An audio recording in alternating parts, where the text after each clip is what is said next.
Tertium Organum. P. de Ouspensky. El tercer canon del pensamiento. Una clave para los enigmas del mundo. Capítulo 20.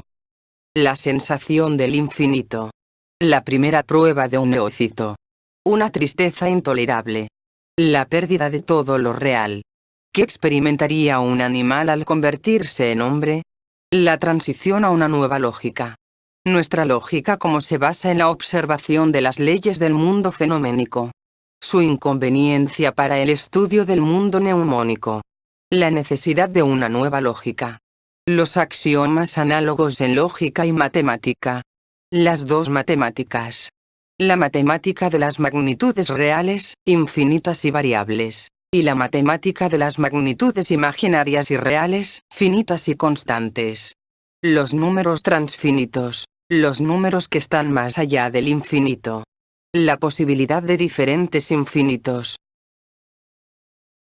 Existe una idea que un hombre debe tratar de recordar siempre cuando se halla demasiado absorto en el sentido de la realidad del mundo visible y real en el que todo tiene principio y fin. Esa idea es la del infinito, el hecho del infinito. En su libro A Newer Outlook, en el capítulo El espacio, base científica del altruismo y de la religión, Hinton dice: cuando llegamos al infinito en cualquier modalidad de nuestro pensamiento, es señal de que esa modalidad de pensamiento se ocupa de una realidad superior a aquella para la que está adaptado, y al luchar para representarla, solo puede hacerlo mediante una cantidad infinita de términos, realidades de un orden superior. Y, en realidad, ¿qué es el infinito como lo representa un hombre corriente? El infinito es la realidad única, y al mismo tiempo es el abismo, el pozo sin fondo en el que cae nuestra mente tras elevarse hasta una altura donde no puede mantenerse en pie. Ahora bien, imaginémonos por un momento que un hombre empieza a sentir al infinito en todo. Cada pensamiento, cada idea le conduce a la sensación del infinito.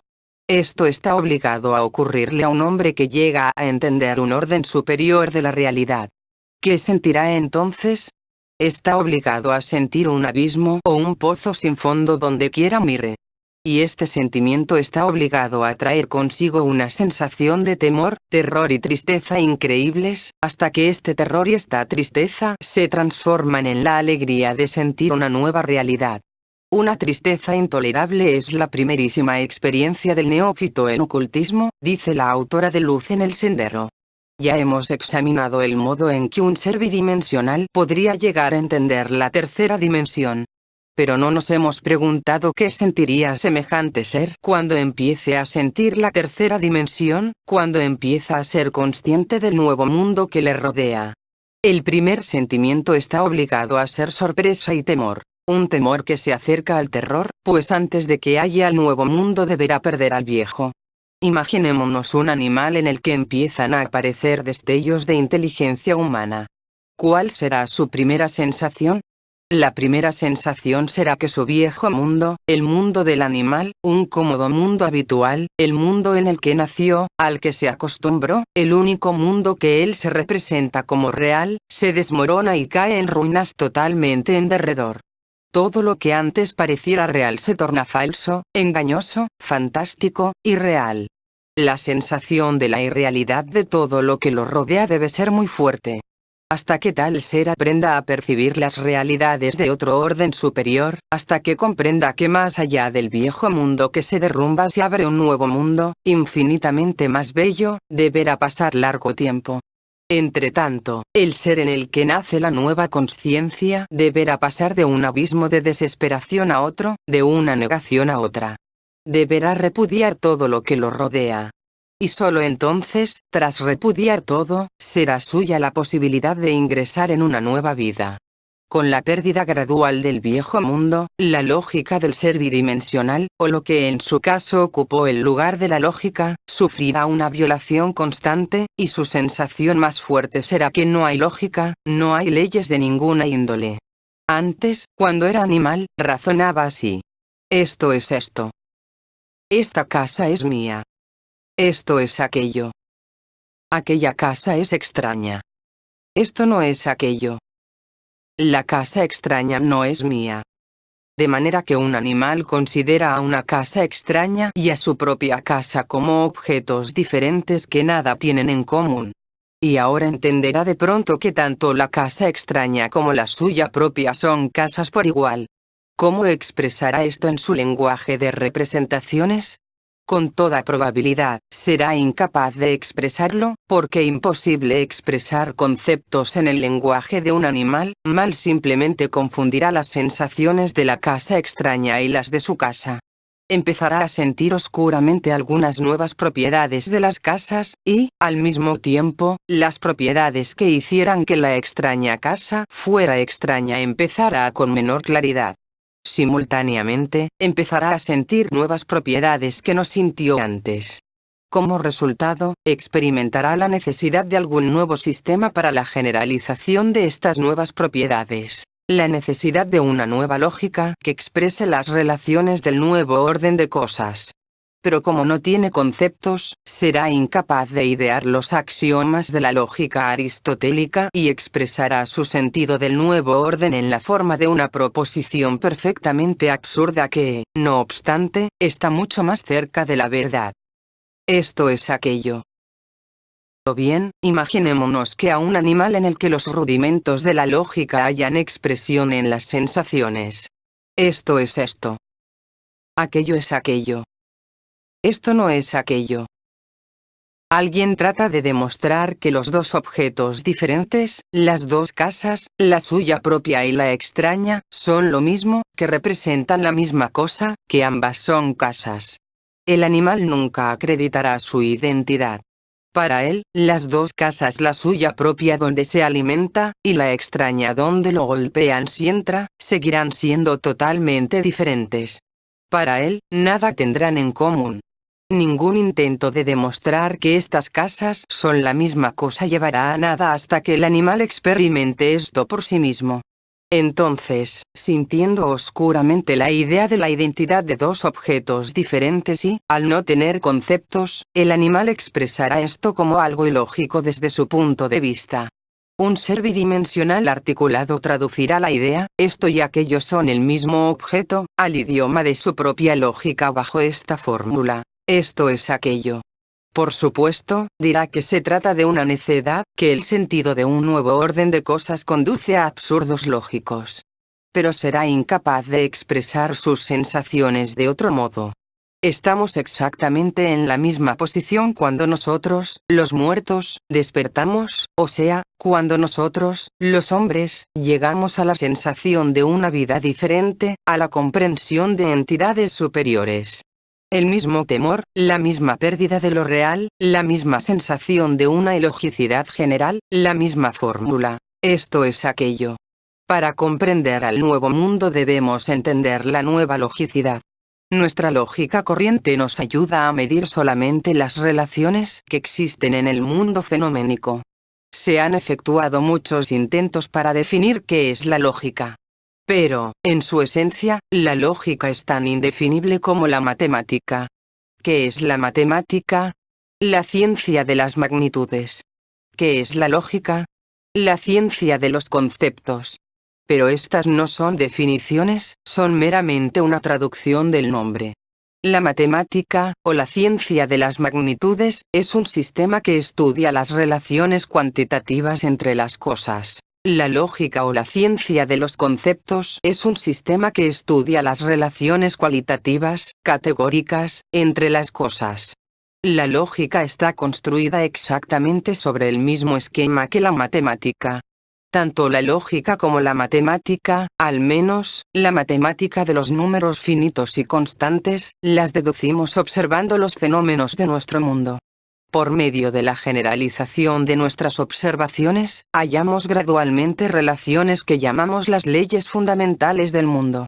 En lógica, estas leyes fundamentales están contenidas en los axiomas de Aristóteles y Bacon. A es A. Lo que era A. Será A. A. No es A. Lo que no era A. No será A. Cada cosa es A. O no A. Cada cosa deberá ser A. O no A. La lógica de Aristóteles y Bacon, elaborada y complementada por sus numerosos adherentes, funciona solamente con conceptos. Logos, la palabra, es el sujeto de la lógica. Para convertirse en sujeto del razonamiento lógico, para ser gobernada por las leyes de la lógica, una idea deberá expresarse con una palabra. Lo que no puede expresarse con una palabra no puede entrar en un sistema lógico. Además, la palabra podrá entrar en un sistema lógico, estar sujeta a leyes lógicas solo como un concepto. Al mismo tiempo, sabemos perfectamente bien que no todo puede expresarse en palabras. En nuestra vida y en nuestros sentimientos hay muchas cosas que no pueden ajustarse a conceptos. Por ello, está claro que incluso en este momento, en la actual etapa de nuestra evolución, de ningún modo todo podrá ser lógico para nosotros. Muchas cosas están esencialmente fuera de lo lógico. Tal es el dominio íntegro de los sentimientos, de las emociones, de la religión. Todo el arte es una completa ilogicidad. Y veremos ahora que la matemática, la más exacta de todas las ciencias, es también completamente ilógica. Si comparamos a los axiomas lógicos de Aristóteles y Bacon con los axiomas de la matemática generalmente conocida, veremos que son enteramente idénticos. Los axiomas de la lógica. A es A. A no es no A. Cada cosa es A o no A. Corresponden completamente a los axiomas fundamentales de la matemática, axiomas de identidad y diferencia. Toda magnitud es igual a sí misma. La parte es menos que el todo. Dos magnitudes, iguales separadamente a una tercera, son iguales entre sí, etc. Esta semejanza entre los axiomas de la matemática y la lógica es muy profunda, y esto nos permite sacar la conclusión de que tienen el mismo origen. Las leyes de la matemática y de la lógica son las del reflejo del mundo fenoménico en nuestra percepción y nuestro pensamiento. Tal como los axiomas lógicos pueden funcionar solamente con conceptos y solo se refieren a conceptos, de igual modo los axiomas matemáticos solo pueden funcionar con magnitudes finitas y constantes y referirse solo a ellas. En relación con las magnitudes finitas y variables, estos axiomas son incorrectos, tal como los axiomas lógicos son incorrectos incluso en relación con las emociones, los símbolos, la música y el significado oculto de la palabra, para no mencionar el contenido de ideas que no pueden expresarse en palabras. ¿Qué significa esto? Significa que los axiomas de la lógica y de la matemática los deducimos de la observación de los fenómenos, o sea, del mundo fenoménico, y representan cierta incorrección condicional, necesaria para la cognición del mundo subjetivo y real, en el verdadero sentido de la palabra. Ya se señaló que, de hecho, tenemos dos matemáticas. Una, la matemática de los miembros finitos y constantes representa una construcción enteramente artificial para resolver problemas sobre la base de datos condicionales. Lo principal de estos datos condicionales consiste en el hecho de que en los problemas de esta matemática se toma siempre solo la T del universo, o sea, solo una sección del universo que jamás se mezcla con otra sección. Así, la matemática de las magnitudes finitas y constantes estudia un universo artificial y es algo creado artificialmente sobre la base de nuestras observaciones de los fenómenos y como medio para facilitar estas observaciones. La matemática de los números finitos y constantes es incapaz de ir más allá de los fenómenos. Se ocupa de un mundo imaginario, de magnitudes imaginarias. Los resultados prácticos de las ciencias aplicadas que se basan en las ciencias matemáticas no es menester que perturben al observador, porque son meramente las soluciones de problemas en condiciones artificiales definidas. La otra, la matemática de las magnitudes infinitas y variables es algo enteramente real, construido sobre la base de deducciones mentales acerca del mundo real. La primera se refiere al mundo de los fenómenos, que es nada más que nuestra incorrecta percepción y representación del mundo. La segunda se refiere al mundo de los noumenos, que es el mundo como es. La primera es irreal y existe solamente en nuestra conciencia, en nuestra imaginación. La segunda es real y expresa las relaciones del mundo real. Un ejemplo de la matemática real, que viola los axiomas fundamentales de nuestra matemática y nuestra lógica, es la llamada matemática de los números transfinitos. Los números transfinitos, como su nombre lo implica, son números más allá del infinito. El infinito, como lo representa el signo, es una expresión matemática con la que, como tal, es posible llevar a cabo todas las operaciones. Dividir, multiplicar, elevar potencias. Es posible elevar al infinito a la potencia de infinito. El resultado será infinito elevado al infinito. Esta magnitud es un número infinito de veces mayor que un infinito simple. Y, al mismo tiempo, son iguales, infinito igual a infinito elevado a infinito. Precisamente, esto es lo más notable en los números transfinitos. Con ellos pueden llevarse a cabo todas las operaciones que se quiera, y cambiarán correspondientemente, permaneciendo al mismo tiempo iguales. Esto viola las leyes fundamentales de la matemática, aceptadas para los números finitos. Habiendo cambiado, un número finito ya no puede ser igual a sí mismo. Empero, vemos que, al cambiar, un número transfinito permanece igual a sí mismo. Además, los números transfinitos son enteramente reales. Podemos hallar ejemplos en el mundo real correspondiente a expresiones infinito, e incluso infinito elevado a infinito, e infinito elevado a infinito elevado a infinito. Tomemos una línea, cualquier segmento de una línea.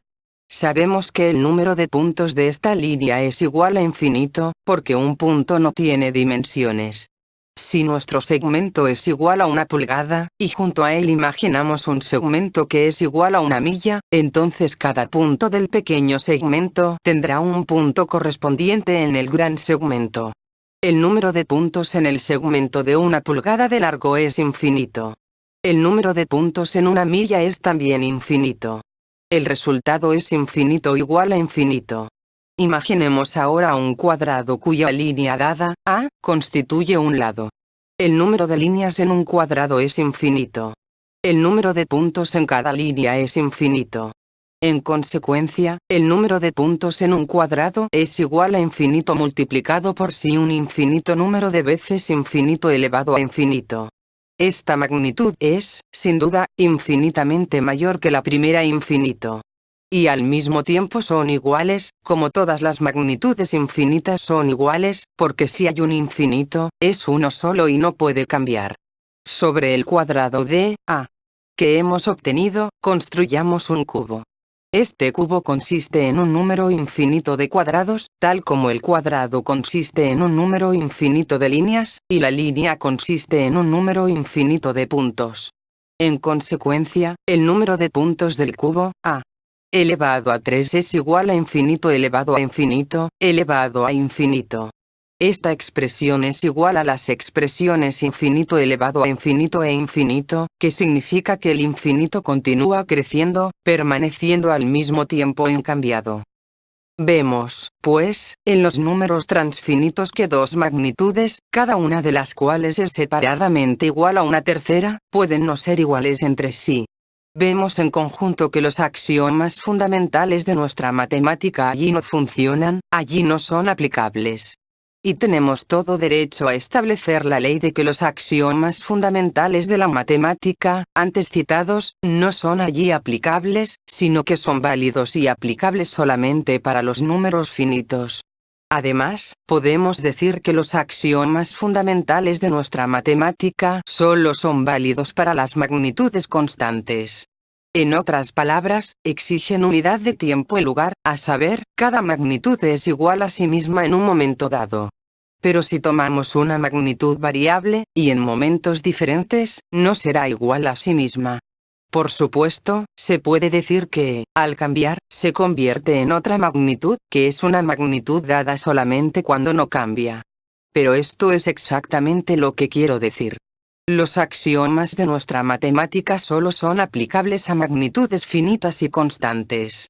Así, en directa oposición a la opinión habitual, hemos de admitir que la matemática de las magnitudes finitas y constantes es irreal, o sea, se ocupa de relaciones irreales de magnitudes irreales, mientras la matemática de las magnitudes infinitas y fluidas es real, o sea, se ocupa de las relaciones reales de las magnitudes reales. En realidad, la magnitud máxima de la primera matemática no tiene dimensión alguna, es igual a nada o a un punto en comparación con cualquier magnitud de la segunda matemática de la que todas las magnitudes, en toda su variedad, son iguales entre sí. De esta manera, aquí, lo mismo que en la lógica, los axiomas de la nueva matemática aparecen como absurdos. Una magnitud no puede ser igual a sí misma. La parte puede ser igual al todo o puede ser mayor. Una de dos magnitudes puede ser infinitamente mayor que la otra. Todas las magnitudes diferentes son iguales entre sí. Observamos una completa analogía entre los axiomas de la matemática y los de la lógica. La unidad lógica, el concepto, posee todas las propiedades de una magnitud finita y constante. Los axiomas fundamentales de la matemática y la lógica son esencialmente los mismos. Y son correctos en similares condiciones y cesan de serlo en similares condiciones. Podemos decir, sin la más leve exageración, que los axiomas fundamentales de la lógica y la matemática son correctos solo mientras la lógica y la matemática funcionen con unidades condicionales artificiales que no existen en la naturaleza. La verdad es que en la naturaleza no hay magnitudes constantes finitas tal como no hay conceptos. Una magnitud constante finita y un concepto son abstracciones condicionales. No son realidad, sino, por decirlo así, secciones de la realidad. ¿Cómo conectar la idea de la ausencia de magnitudes constantes con la idea de un universo estático? A primera vista, una contradice a la otra. Pero, en realidad, esta contradicción no existe. No es este universo el estático sino el universo mayor, el mundo de muchas dimensiones de las que conocemos la sección eternamente móvil llamada la esfera infinita tridimensional. Además, a los conceptos mismos de movimiento e inmovilidad no es preciso reconsiderarlos, porque del modo que nuestra mente habitualmente los entiende no corresponden a la realidad. Ya hemos examinado pormenorizadamente cómo la idea del movimiento resulta de nuestro sentido del tiempo, o sea, de la imperfección de nuestro sentido del tiempo. Si nuestro sentido del espacio fuera más perfecto, entonces, en relación con cualquier objeto dado, digamos un cuerpo humano dado, percibiríamos la totalidad de su vida en el tiempo desde el nacimiento hasta la muerte. Entonces, dentro de los límites de este ámbito, sería para nosotros una magnitud constante. Pero ahora, a cada momento de su vida no es para nosotros una magnitud constante sino variable. Y lo que llamamos el cuerpo no existe realmente. Es solo una sección de un cuerpo tetradimensional que nunca veremos. Debemos recordar que todo nuestro mundo tridimensional no existe. Es la creación de nuestros sentidos imperfectos, el resultado de la imperfección de estos. No es el mundo, es solo lo que vemos del mundo. El mundo tridimensional es el mundo tetradimensional observado a través de la estrecha ranura de nuestros sentidos. Por lo tanto, todas las magnitudes que aceptamos como tales en el mundo tridimensional, no son magnitudes reales, sino que son solamente artificialmente supuestas. No tienen existencia real, tal como el presente no tiene existencia real. Esto ya se dijo. Lo que llamamos el presente es la transición del futuro al pasado. Pero esta transición no tiene extensión. En consecuencia, el presente no existe. Solo existen el futuro y el pasado. Las magnitudes constantes del mundo tridimensional son, pues, abstracciones. Tal como el movimiento del mundo tridimensional es en realidad una abstracción. En el mundo tridimensional no hay cambio, no hay movimiento. Para concebir el movimiento necesitamos un mundo tetradimensional. El mundo tridimensional no existe en realidad, o solo existe durante un momento ideal. En otro momento ideal ya hay otro mundo tridimensional. En consecuencia, la magnitud A no es más A en el momento siguiente, sino que se convierte en B. En el momento siguiente es c. Y así sucesivamente, ad infinitum. Es igual a sí solo durante un momento ideal.